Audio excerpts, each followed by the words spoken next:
Bonjour, bonjour à toutes et tous. Bonjour. Tout le monde m'entend? Voilà, très bien. Bonjour, je me présente, je m'appelle Clément Delépine, je suis le directeur de la foire d'art moderne et contemporain Paris Plus par Art Basel. Je vous remercie de votre temps, de votre attention, merci pour votre invitation.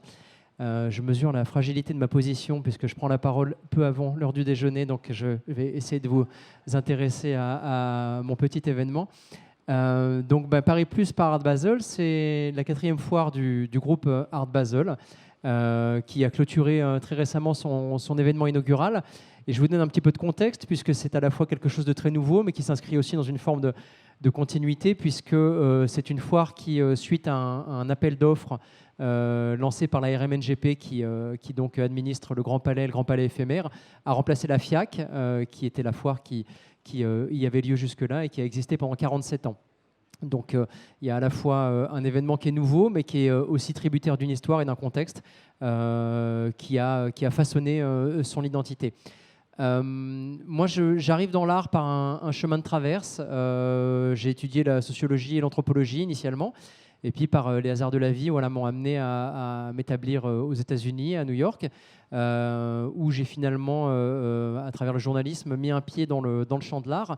Et depuis New York, en fait, j'observais Paris comme une ville qui était évidemment une ville patrimoniale des arts visuels, mais qui était aussi une belle endormie. Et on observe à Paris un regain de dynamisme et un regain d'énergie depuis quelques années dans ce champ particulier, mais je pense que le succès de cet événement aussi m'invite à penser que c'est un succès partagé à travers d'autres industries. En tout cas, il y a un regain de dynamisme dans le champ de l'art à Paris, qui a notamment été porté initialement par l'action de fondations privées et d'initiatives privées. On peut penser aux fondations Vuitton, à la Bourse de Commerce, à Lafayette, à la Fondation Cartier, aux initiatives comme Art Explora ou comme celle du groupe Emerige. Il y a des collaborations publiques-privées qui étaient assez atypiques dans le champ culturel français il y a encore quelques décennies. Et je ne suis pas sûr, par exemple, qu'une exposition comme celle de Charles Ray, qui a vu collaborer la Bourse de Commerce et le Centre Pompidou, ou celle de Cyprien Gaillard en ce moment, qui voit collaborer la Fondation Lafayette et le Palais de Tokyo, aurait pu avoir lieu. Donc il y a un changement de mentalité qui s'opère. Le Brexit est un facteur politique aidant qui voit aussi l'arrivée de certaines galeries de gros calibre qui s'implantent à Paris. Ça témoigne aussi de la confiance qui est portée dans le marché français. Et dans ce contexte particulier, la RMN, donc, comme je vous l'expliquais, choisit de remettre en concours les dates, le créneau initial et historique de la FIAC et celui de Paris Photo. Et celui de la FIAC a été remporté par le groupe MCH, qui est donc propriétaire des foires Art Basel. Je vous l'expliquais, Paris Plus, c'est la 4e. La foire historique étant celle de Bâle, qui a été fondée en 70 à Bâle, en Suisse, a suivi celle de Miami, qui a été fondée en 2002, qui était initialement prévue pour 2001, mais que les attentats du 11 septembre en 2001 a forcé en fait à décaler en fait toute la programmation d'un an. Donc on fête cette année le 20e anniversaire de la foire de Miami. En 2013 a ouvert la foire de Hong Kong, et donc cette année, en 9 mois, puisque l'appel d'offres a été remporté fin janvier et qu'il a fallu un petit peu de temps pour composer l'équipe, s'est organisée cette édition inaugurale. Donc je vous laisse imaginer que ma vie a abruptement changé de rythme cette année.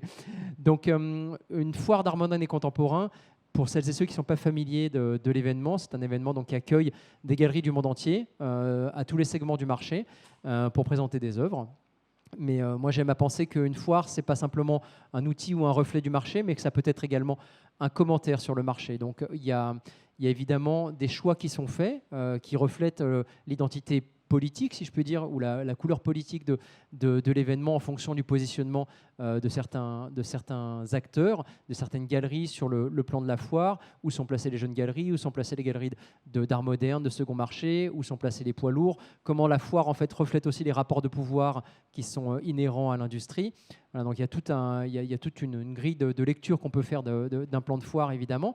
Et en complément de l'événement, il était important pour moi aussi que on puisse s'adresser à une audience qui dépasse le petit milieu de l'art moderne et contemporain, et les gens qui ont les moyens, parce que évidemment que le ticket d'entrée étant 40 €, ça limite forcément l'accessibilité de l'événement. Il fallait aussi qu'on puisse s'adresser à une audience qui dépasse ce cercle-là. Et donc on propose en complément de la foire tout un tas de programmes qu'on pourrait dire satellites, mais qui sont des programmes publics, accessibles gratuitement et ouverts à toutes et tous. Donc il y a un parcours de sculpture à travers la ville qui comprend à la fois le Jardin des Tuileries en collaboration avec le Louvre, mais en même temps une collaboration avec la ville, puisque ça s'étend place Vendôme, une collaboration avec une école d'art, puisque ça s'intègre à la chapelle des Petits Augustins, qui est sur le site des Beaux-Arts de Paris. Tout un réseau institutionnel qu'on active autour de cet événement. Également un programme de conversation, à nouveau accessible gratuitement, qui est donc, à mon sens, là où peut se produire tout le discours de la foire, et en fait qui s'ouvre évidemment à des personnalités du et hors du champ de l'art. Donc des galeristes, des collectionneurs, des designers de mode, voilà.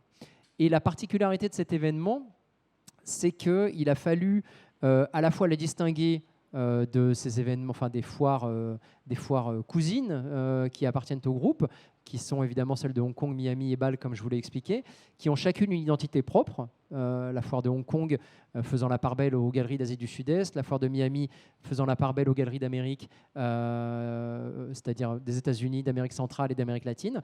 Et donc la foire parisienne doit évidemment être aussi la vitrine d'une excellence française et comprend donc un tiers de galeries françaises et met en avant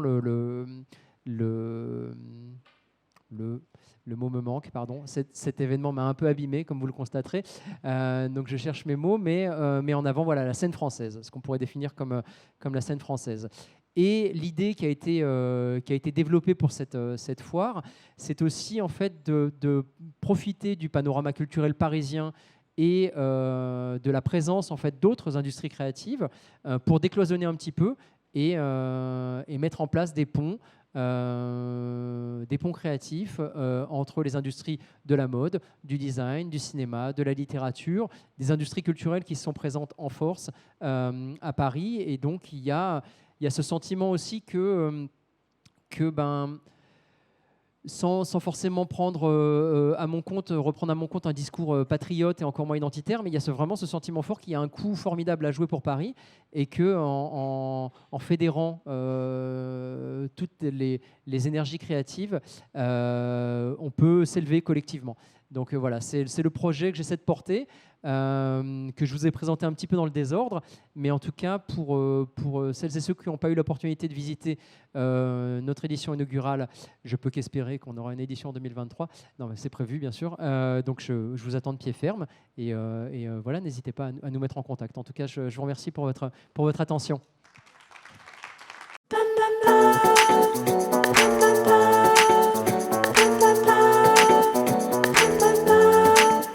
French Touch.